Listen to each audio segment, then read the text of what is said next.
sudah 12 kali dapat surat panggilan nggak pernah datang, kemudian dijemput paksa sama polisi. Nah, yang saya kaget, yang jemput paksa dipulang paksa. Polisi yang menjemput paksa dibikin pulang paksa sama Nikita Mirzani, padahal polisi udah berjam-jam itu di tempat itu. Nah, kalau kita ngelihat sejarah Gus Nur, kan waktu penangkapan kayaknya nggak gitu-gitu amat, nggak pakai ditanya-tanya, kan langsung diangkut. Kemudian penangkapan Haji Munarman juga, ya kan seperti itu. Ini sebenarnya ada apa, Gus? Kok sampai segitunya, Gus?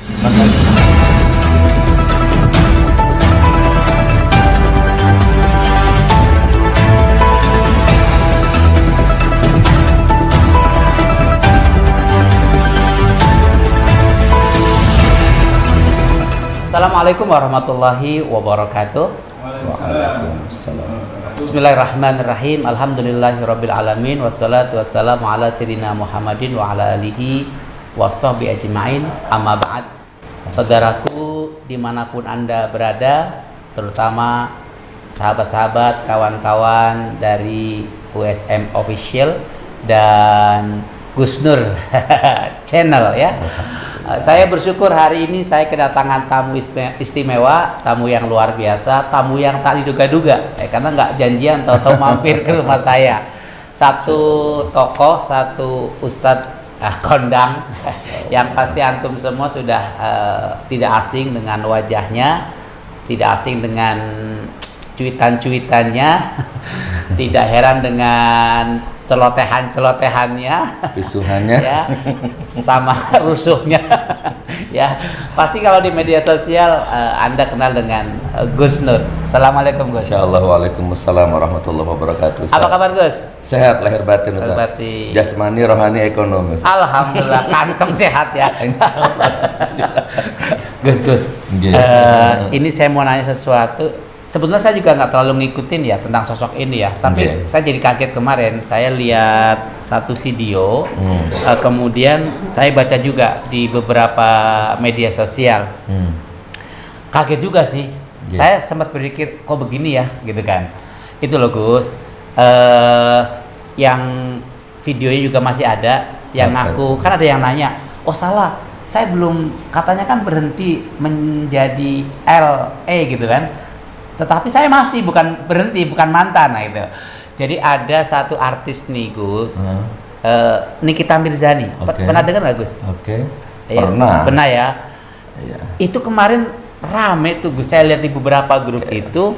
Jadi sudah 12 kali dapat surat panggilan nggak pernah datang, kemudian dijemput paksa sama polisi. Nah, yang saya kaget, yang jemput paksa dipulang paksa. Polisi yang jemput paksa dibikin pulang paksa sama Nikita Mirzani, padahal polisi udah berjam-jam itu di tempat itu.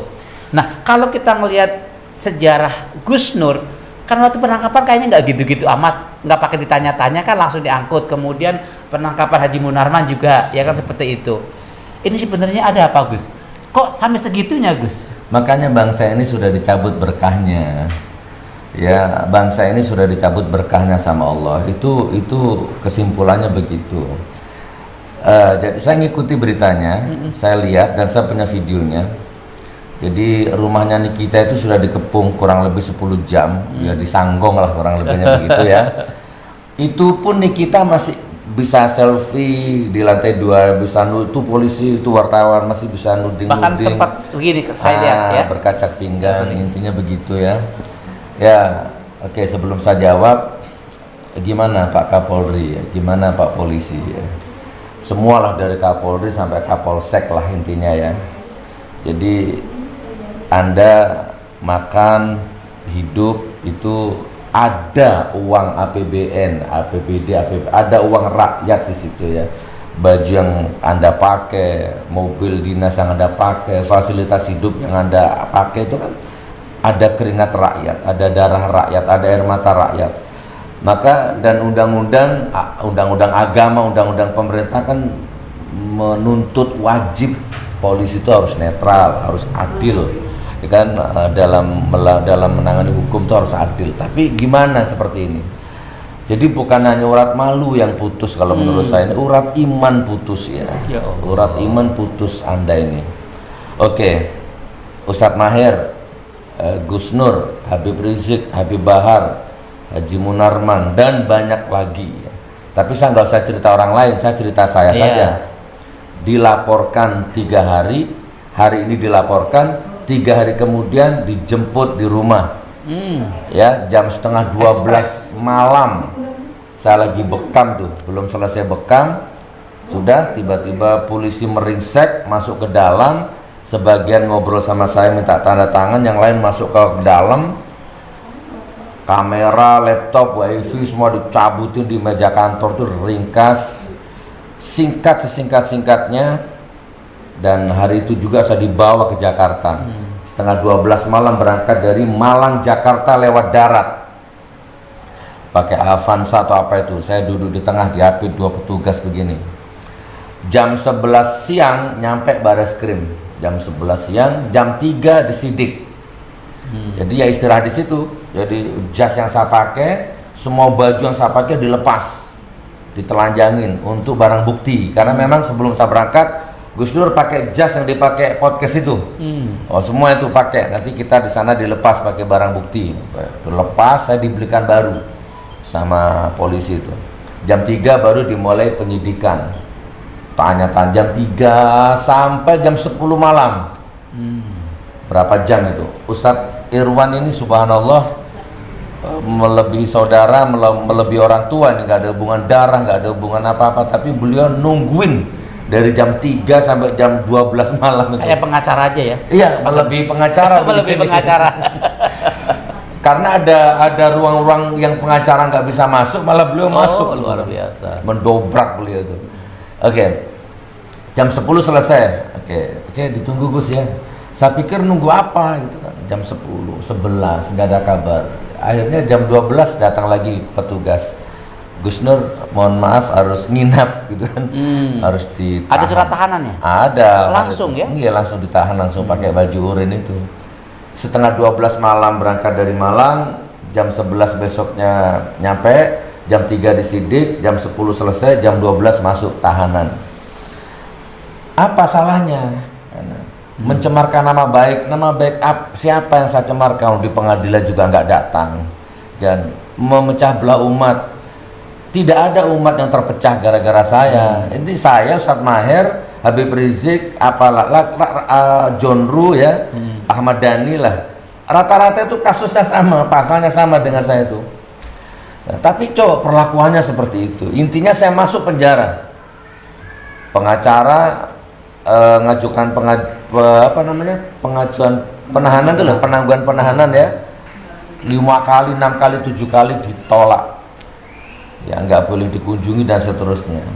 Nah sekarang kalau saya lihat Nikita Mirzani ini kan luar biasa. Saya nggak sudon, saya cerita Nikita dulu ya. Coba bayangkan. Punya cerita dengan Nikita rupanya. Bukan, saya lihat videonya. Lihat videonya. Dia dengan begini. Kirain punya cerita dengan Nikita. Dia begini di depan polisi loh. Apa ini? Saya nggak mau begini. Saya nggak mau. Kalian dibayar berapa? Coba. Dan polisinya seperti itu. Kalau menghadapi ulama, menghadapi aktivis, menghadapi saya, garang sekali kalian ini. Jahat sekali kalian ini. Tapi menghadapi Nikita, kenapa kalian begitu? Dan intinya malah balik gitu kan. Betul. Dan Nikita ya, berita terakhir yang saya dengar, Nikita yang datang akhirnya ke Polda atau kemana, Banten sana, kayaknya begitu. Tapi kan rakyat melihat, umat melihat. Oke, nggak usah rakyat lah. Mungkin istrimu juga melihat, wah istri perwira, istri-istri polisi, anak-anak polisi kan Anda melihat ini. Oke, Anda kan punya hati nurani. Ya, tapi saya tahu Ustaz, mereka tuh semua punya hati nurani memang. Polisi tuh semua punya hati nurani. Mereka tahu kalau ini salah sebenarnya. Saya hanya ikut atasan, lu gimana? Biasanya kalau pensiun baru nanti mereka galak. Ya kan? Kalau gitu sudah ya. pensiun, kalau masih dinas gini, di semua lini tuh ada KKN, ada korupsi. Mereka semua tahu, tapi mereka nggak berdaya. Saya mau ngomong apa, Gus? Saya pengen seperti Gus Nur, tapi saya nggak berani. Gimana anak saya, gimana istri saya, dimutasi nanti saya. Saya tiap hari tuh lihat kedoliman di depan mata saya tuh. apa korupsi di depan mata saya itu tiap hari saya lihat. Saya tahu itu salah, tapi saya nggak berdaya. Rata-rata pegawai itu begitu, Ustaz. Ada belenggu lah. Ada belenggu. Nah, polisi juga begitu mungkin, Ustaz ya. Nah, ya wallah besok makanya Tapi nanti kira-kira yang bikin Nikita berani kayak gitu apa sih? kalau saya boleh nakal ya, saya ini kan saya ini anak beling ya, jangan dimasukkan hati. Kan ini bebas. Yang penting saya nggak nyebut nama gitu kan. Ya namanya otak nakal ya, apa ada polisi yang kuat yang mungkin sudah tidur sama Nikita Mirzani mungkin ya. Wallahualam bishawab. Ya kan, sehingga Nikita begitu beraninya berkaca pinggang di depan polisi-polisi. Saya Habib Rizik itu orang begitu mulia ya kan. Ustadz Mahir itu orang ustadz yang tidak pernah makan uang rakyat dan sebagainya. Itu dijemput tanpa paksa, tanpa kompromi. Pamit sama keluarga aja nggak boleh, kadang kan dijemput dipaksa.